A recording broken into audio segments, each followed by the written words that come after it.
Now, we'd like to focus on the fort of Qamus.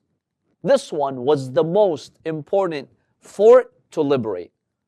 And the highlight of Khaybar occurred at this fort. Qamus was the strongest fort in Khaybar. Well armed, heavily fortified. Now, interestingly, when Muslims wanted to liberate this fort, Imam Ali alayhi salam was not present. For this very important moment and victory, initially, Imam Ali alayhi salam was not present. Now, there were many companions who made claims that we're brave, we're qualified. Why is it that Ali always gets the attention? We can also pull it off. Many companions made those claims. Why is Ali always getting the honor? This time around, Allah deliberately prevented Imam Ali alayhi salam from being there to give them a chance. Okay, you're always claiming you're the best. You're always complaining why Ali gets the honor and you're jealous of him and you envy him. Yallah, we'll give you the opportunity to liberate this fort. So Allah gave them a chance to prove themselves. Why was Imam Ali not present? We know he went with the Prophet to Khaybar. And in the beginning he was there and he liberated some of the forts. But when they came to the strongest fort of Qamus, Imam Ali was not present there at the battlefield. Why? Yes, so Imam Ali alayhi salam, his blessed eyes get inflicted with what we call in Arabic ramad. Ramad is an ailment of the eye. It could be ophthalmia or conjunctivitis, a type of condition or infection that affects the eye. This ramad of Imam Ali alayhi salam was so severe, he couldn't see in front of him. So he didn't become blind, but he had trouble with his vision. So he couldn't come to fight. Hence, now that Imam Ali alayhi salam is not there to save the day, the Prophet says, okay, let me give you the opportunity, you other companions, who basically always have big claims. So the Prophet sallallahu alaihi wasallam gave Abu Bakr and Umar the opportunity to liberate the fort and bring victory to Islam. Now, Sahih al-Bukhari, as they call it Sahih, and Muslim, and many other Sunni sources have reported that the banner was given to Abu Bakr and Umar. So let's see what happened. The Prophet gives the white raya, the white standard or flag, to Abu Bakr. He told him, go, here are my companions, let them join you, go and liberate this fort. Abu Bakr goes, he comes back with no victory. The next day, the Prophet ﷺ gives the banner to who? To Umar ibn al-Khattab. He also goes, he comes back with no victory. The Jews had an edge during these 2 days. They showed greater strength than the Muslims. Now, I would like to share with you what Tabari says about how they went and how they came back. Tabari is a Sunni historian. He gives us details, especially on Umar, how he went without a victory. So according to Tabari, when Umar gets there to the fort, you know what he does? He does something very interesting but disturbing. He begins to praise Marhab, who's the chief of the Jews and the strongest warrior at Khaybar. He begins to highlight his extraordinary courage and bravery and fighting skills. And what effect did that have on the companions? Weakened them. Look, when you're going to fight your enemy, you don't tell your companions how strong the enemy is. Tell them you're strong, we can bring them down. But unfortunately, we find Umar doing the opposite. He highlights the strength of Marhab and he intimidates them. Like, who dares to go and fight Marhab when he's been just described like that? The Prophet was very disappointed when he heard about this. He was very displeased when he heard that Umar did that. On his way back, when Umar came to the tents or the camp of the Prophet ﷺ, he accused his men of being cowards. He told them, we failed because you're cowards, you're not brave. And they accused him back. They told him, you're the coward who did not really let us go and fight them. I want you to read the exact words of Tabari. He states, فَانْكَشَفَ عُمَرُ وَأَصْحَابُهُ Umar and his companions, they without a victory, they left and they came back. فرجعوا إلى رسول الله. They came back to the Prophet صلى الله عليه وآله. يجبنه أصحابه ويجبنهم. These are the words of who? Tabari, the Sunni historian. He says he came back while his companions accuse him of being a coward, and he accuses them of being cowards. So he's putting the blame on them, they're putting the blame on him. The Prophet is really disappointed. 2 days, Abu Bakr goes, he does the same thing. He blames his companions, they blame him. Umar blames the fighters, they blame him. So when the Prophet saw that, he was really disappointed. The Prophet stated, مَا بَالُ أَقْوَامٍ يَرْجِعُونَ مُنْهَزِمِينَ يُجَبِّنُونَ أَصْحَابَهُم. How is it that some people come back defeated and they are accusing their people of cowardice? So the Prophet was criticizing what Umar and Abu Bakr did. Then, after showing that dismay, after showing that disappointment, the Prophet makes an historic announcement. That announcement which reverberates in history until today. After everyone saw their failure, the Prophet says, لَأُعْطِيَنَّ الرَّايَةَ غَدًا. Tomorrow, something's going to be different. I will give the banner, the raya, the flag, رَجُلًا, to a man. When the Prophet says man, what do you think he's trying to say? يَفْتَحُ اللَّهُ عَلَيْهِ. Allah will give him victory. Number 2, لَيْسَ بِفَرَّارٍ. He doesn't run away. He doesn't have the attribute or description of excessively running away. يُحِبُّ اللَّهَ وَرَسُولَهُ. He loves Allah and he loves the messenger. And وَيُحِبُّهُ اللَّهُ وَرَسُولُهُ. And Allah and the messenger love him back. يَأْخُذُهَا عَنْوَ. He will conquer the fort by force. Now, Buraidah, one of the companions of the Prophet ﷺ, and this is mainly in Sunni sources that I'm narrating to you. Buraidah says, we heard the statement from the Prophet. Now the Prophet kept it a mystery. He didn't say who. He said, tomorrow I'm going to give the banner to this person with these qualities, but he doesn't say who. So Buraidah says, we slept that night wondering who will get this honor tomorrow. He says, we were all anxious that night. We're going to wake up, who is the Prophet going to choose for this? In the morning, they flocked to the Prophet hoping to have this honor. Umar and Abu Bakr specifically anticipated to get this honor. Now, it's kind of disturbing that they wanted this honor despite their recent failure, right? How do you have the audacity to have this honor when you just came back as a failure and the Prophet was displeased with you? So Buraidah says the companions were stretching their necks and their heads to show themselves to the Prophet so they can have this honor. There was a lot of anxiousness. In fact, Umar, he himself says, you know how sometimes you stand on your toes and you stretch your neck? He said, I did that so the Prophet notices me.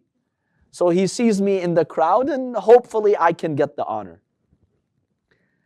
Now, one reason why they hoped for that honor is because they knew Imam Ali was not present. He was ill, he couldn't fight, he could barely see. That encouraged them to look forward to the honor. Because if Ali is around, forget it. You're not getting the honor when Imam Ali is around. The only reason why they had hopes, they're like, okay, if Ali is not here because he's so ill with his eyes, so obviously he can't fight, then it's got to be one of us. So we have hopes that it's going to be us. That's why they really had those hopes. So everyone, imagine the crowd of companions. Remember, there were 1,500 companions with the Prophet at Khaybar. 1,500. So you had hundreds of these companions surrounding the Prophet. The Prophet is going to make that announcement. Who's going to get the honor of receiving the banner? One who's a man, who never runs away. He always comes back with victory. Allah loves him. The Prophet loves him. He loves Allah. He loves the Prophet. It's a big, big medal of honor. So they're anxious. Buraidah says, we're waiting for the Prophet to choose one of us. Then the silence of the anxiously waiting companions was broken by the words of the Prophet sallallahu alaihi wasallam saying, Ayna Ali? Where is Ali? Now, they still had hope because they knew Imam Ali was suffering from the ailment of the eye, from ramad. So they told him he is suffering from his eyes. Yashtaki ayna. He has a problem in his eyes.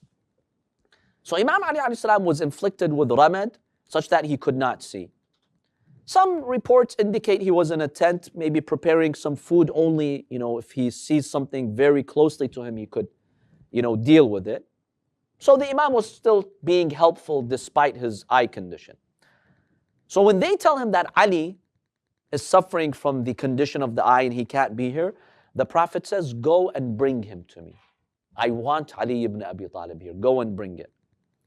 At that point, they're starting to lose hope. But they still know that he can't see properly. He can't fight. So they're not sure how this is going to end. Buraidah says, Ali ibn Abi Talib alayhi salam arrived with his eyes wrapped with a cloth due to the pain and due to the infection. The Prophet sallallahu alaihi wasallam sees him. He tells him, Malak, Ali, what's wrong with you? What happened? Imam Ali alayhi salam tells him, Ramattu hatta la ubsiru ma quddami. I've been inflicted with ramad, this condition of the eye as we mentioned, this infection, such that I can't see in front of me. The Prophet sallallahu alaihi wasallam told him, Udnu minni. Ali, come close to me. Al-Hakim al-Naysaburi, Sunni scholar, he narrates now this detail over here. He narrates that Imam Ali alayhi salam says, فَوَضَعَ رَأْسِي عِنْدَ حِجْرِهِ. He says, the Prophet put my head by his lap or on his lap. And then the Prophet took from his blessed saliva and he started to rub my eyes with it. He says, as soon as that happened, Imam Ali ibn Abi Talib alayhi salam was completely healed from his eye condition such that he felt no pain till the rest of his life. One of the barakah of the saliva of the Prophet is that Imam Ali alayhi salam says, till the last day of my life, never did I feel pain in my eyes anymore. Allahumma salli ala Muhammadin wa ali Muhammad. So this was a prophetic miracle in this very critical moment. Then the Prophet has a beautiful conversation with Imam Ali and he makes a beautiful statement about guiding others. So Imam Ali alayhi salam tells him, Ya Rasulullah, give me the instructions. What do you want me to call them to? What should I fight them for? The Prophet sallallahu alaihi wasallam tells him, Ud'uhum ila al-Islam. Invite them to the path of Islam. Tell them about the divine rights that they have to observe, the right of his messenger. Then he makes the beautiful statement, لَأَنْ يَهْدِيَ اللَّهُ بِكَ رَجُلًا وَاحِدًا خَيْرٌ لَكَ مِنْ أَنْ يَكُونَ لَكَ حُمْرٌ نَعَمٌ. The Prophet tells him, Oh Ali, guide them. Invite them to the path of guidance. If Allah guides one person through you, O Ali, it's better that for you than Humr al-Na'am. What's Humr al-Na'am? Does anyone know? Humr al-Na'am is basically red-haired camels. They were the most precious camels in Arabia and the most valuable and the best of all camels. They were like the Mercedes-Benz of this era, or the Lamborghinis of this era, right? High quality camels, good for everything. The Arabs used this as an expression. If they wanted to say something very valuable, they would say what? Humr al-Na'am. So the Prophet ﷺ is telling him, Oh Ali, if Allah guides one person through you, that's better for you than the most valuable thing on earth in the eyes of the people. Then this part Abu Hurairah narrates. Now we have these in our sources. I just want to share with you also Sunni hadith so they don't say we're exaggerating. No, this is also confirmed by Sunni sources. So Imam Ali ibn Abi Talib alayhi salam says to the Prophet, okay, so give me more instructions. The Prophet states to him, اذهب فقاتلهم حتى يفتح الله عليك. Go and fight them until Allah gives them victory. So he asked the Prophet, على ما أقاتل الناس? What should I fight them for? The Prophet tells them, fight them until they say La ilaha illallah and that I am his messenger. If they do that, they're safe. Their wealth, their property, their lives, that will be all safe, and Allah is the one who will judge them. Basically, the Imam was instructed to give them three options. Number one, the first option is to become Muslim. You have fought Islam for so long.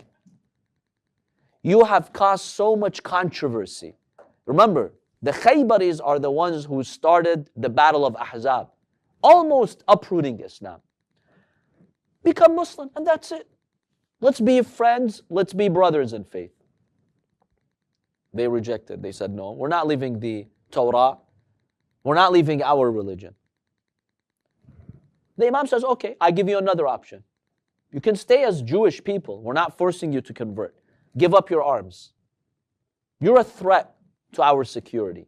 And you have made it clear that you will fight us to death.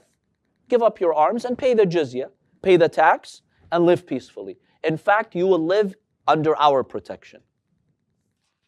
They also refused. The Prophet told them the third one, fight them. If they don't want to become Muslim, they don't want to give up their arms, they want to fight us and stay as enemies, we can't let that happen. Because they almost uprooted Islam. Just recently, during the Battle of Ahzab. They chose to fight, unfortunately. The Prophet also says the following to Imam Ali ibn Abi Talib alayhi salam. He tells him, Ya Ali, وَالَّذِي نَفْسِي بِيَدِهِ إِنَّ مَعَكَ مَنْ لَا يُخْذِلُكَ أو يَخْذِلُكَ. O Ali, I swear by Allah in whose hands is my soul, you have someone with you who will never betray you. Who? هَذَا جَبْرَائِيلُ عَلَيْهِ السَّلَامُ عَنْ يَمِينِكَ. This is Jibra'il to your right. بِيَدِهِ سَيْفٌ. He has a sword. If he strikes the mountains, he'll cut them into pieces. So, know that the victory is there with you. Ya Ali, innaka sayyidul Arab. Oh Ali, you are the master of the Arabs. وَأَنَا سَيِّدُ وَلْدِ Adam. And I am the master of the children of Adam. In another hadith, the Prophet tells him, Imdi ya Ali, go Ali to the fort of Khaybar. Jibra'il is to your right, Mika'il is to your left. Israel is in front of you, Israfil is behind you, and the victory from Allah is above you. وَدُعَائِ خَلْفَكَ. And my dua is from behind you. Allahu Akbar. Look at the statement by the Prophet. Your right, Jibra'il. Your left, Mika'il. In front of you, Israel, the angel of death. Behind you, Israfil. These are the four of the greatest angels. Above you, the victory from Allah. And behind you, min khalfik, behind all of this is my dua for you. And if the Prophet does dua for anyone, does Allah say no to him? So the Prophet puts the iron armor on the Imam. He gives him the sword of Dhul Fiqar. And Imam Ali alayhi salam proceeds to the fort jogging, yuharwil. The Imam was so brave, even though he's carrying the heaviness of the armor, and he is facing a massive fort with thousands of fighters and archers. The Imam starts to jog towards the fort of Khaybar. The companions who were with him were following him. He fixed the banner at the base of the fort. A Khaybari, a Jewish Khaybari, looked over from the fort and he said, who are you? Because from far you can't tell who they are. They're wearing an armor. He said, I am Ali. You know what the Khaybari said? He said, by the one who revealed the Torah to Musa, you have achieved victory. Later, inshallah, we'll examine what happened with Marhab and the Jewish scholar who warned Marhab. We'll talk about that. But when he heard the word Ali, it's like, that's it, you've achieved victory. They had heard in their own scriptures that a man by the name of Ali will bring down their fort. SubhanAllah, even that was documented.